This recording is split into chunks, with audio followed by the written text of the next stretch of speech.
ومن يطع الله ورسوله فقد فاز فوزا عظيما.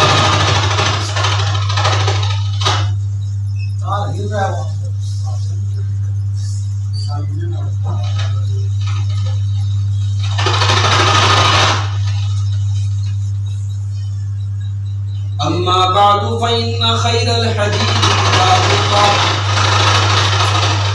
وخير الهدي هدي محمد صلى الله عليه وسلم وشر الأمور محدثاتها وكل محدثة بدعة وكل بدعة ضلالة وكل ضلالة في النار.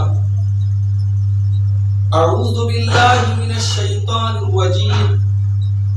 بسم الله الرحمن الرحيم. وسارعوا إلى مغفرة من ربكم وجنة عرضها السماوات والأرض أعدت للمتقين الذين ينفقون في السراء والضراء والكاظمين الغيظ والعافين عن الناس والله يحب المحسنين والذين إذا فعلوا فاحشة أو ظلموا أنفسهم ذكروا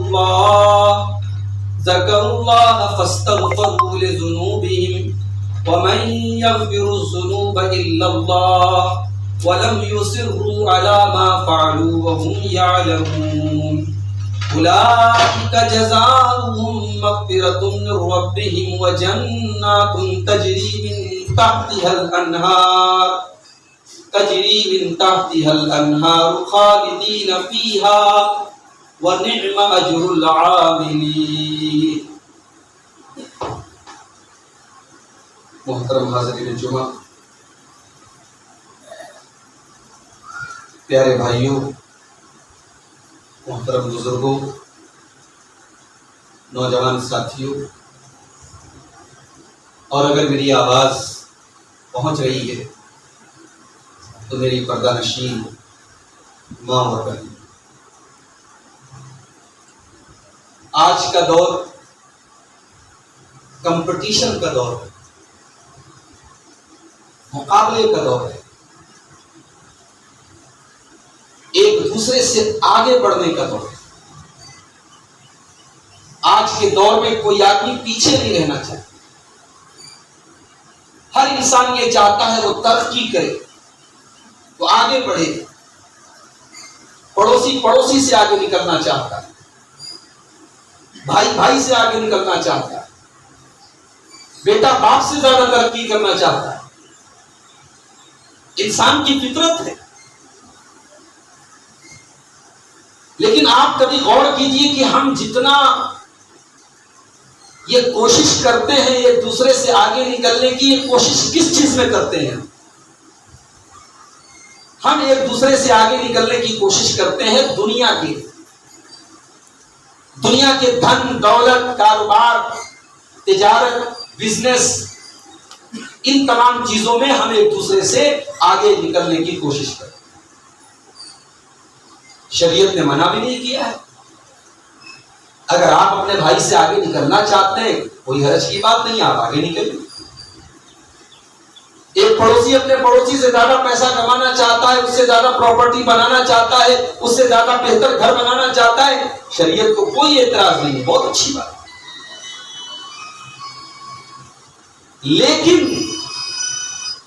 اللہ تبارک و تعالی نے پورے قرآن میں اور اللہ کے رسول نے پورے حدیث کے ذخیرے میں کہیں ہمیں اور آپ کو دنیا کے لیے کمپٹیشن کرنے کا حکم نہیں دیا ہے. جائز تو ہے، لیکن اللہ نے قرآن میں کہیں یہ نہیں کہا تم دنیا کمانے کے لیے بھاگ دوڑ کرو، ایک دوسرے سے آگے نکلو. اللہ نے کہیں منع نہیں، کہیں حکم نہیں. مگر ایک چیز ہے جس کے لیے اللہ تعالیٰ نے ہمیں اور آپ کو حکم دیا ہے کہ کمپٹیشن کرو، اس کے لیے پرتیوگتا کرو، اس کے لیے ایک دوسرے سے آگے نکلو. کون سی چیز ہے وہ؟ میں نے آپ کے سامنے سورہ آل عمران کی 4 آیتیں پڑھی اور انہی 4 آیتوں پر آج کا پورا میں جمعہ کا خطبہ آپ کے سامنے انشاءاللہ پیش کروں۔ ان آیتوں میں اللہ تبارک و تعالیٰ نے سب سے پہلے ہمیں اور آپ کو کمپٹیشن کرنے کا حکم دیا ہے۔ وَسَارِعُوا إِلَىٰ مَغْفِرَةٍ مِّن رَّبِّكُمْ وَجَنَّةٍ عَرْضُهَا السَّمَاوَاتُ وَالْأَرْضُ أُعِدَّتْ لِلْمُتَّقِينَ۔ میرے بندو تم کمپٹیشن کرو، تم مقابلہ کرو، تم ایک دوسرے سے آگے نکلنے کی کوشش کرو، تم پیچھے مت رہو، تم ڈھیلے نہ بنو، تم سست نہ بنو، تم کاہل نہ بنو، تم آگے نکل جاؤ۔ کس چیز میں؟ اِلَىٰ مَغْفِرَةٍ مِّن رَّبِّكُمْ، اپنے رب کی مغفرت کو پانے کے لیے، اپنے رب کی بخشش کو پانے کے لیے۔ اس میں مقابلہ کرو کہ میرے بھائی کی مغفرت ہو گئی، میری کیوں نہیں ہو رہی؟ میرا بھائی جنت میں جا رہا ہے، میں کیوں نہیں جا رہا ہوں؟ میرا پڑوسی فجر کی نماز میں اٹھ رہا ہے، میں کیوں نہیں اٹھ رہا ہوں؟ میرا بھائی رات میں اٹھ کر کے تہجد پڑھتا ہے، میں کیوں نہیں پڑھ رہا ہوں؟